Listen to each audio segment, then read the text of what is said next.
What I love about our business is I can do it at the comfort of my home. Nakakapagbenta po ako na nasa bahay lang po ako. Tuwing kailangan ako ng mga anak ko, I am here for them. Umiyak, may kailangan, I am there. Pero at the same time, kumikita po ako. Hindi ko po yun magagawa kung ako ay nag-aartista. Pag ako ang nag-aartista, hindi ko hawak yung oras ko. Ito, pag kunwari ngayon, isipin ko, ay magla-live ako ngayon. Magla-live ako.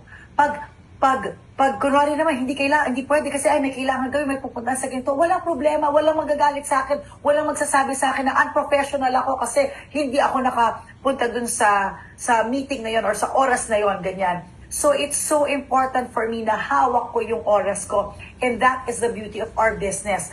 Controlled natin. And at the same time, sino ba naman ang may hindi gusto ng passive income? Diba? So, napakalaking bagay na may passive income na nagugulat na lang po ako. Share ko lang, no? Kinailangan ko magbayad ng tax. Ang laki-laki, sinampal po ako ng tax. Share ko na sa inyo yung kailangan kong bayaran na tax. Pag-check ko ng wallet ko dun sa IM Worldwide, I had 900 plus. Eh, hindi ko na po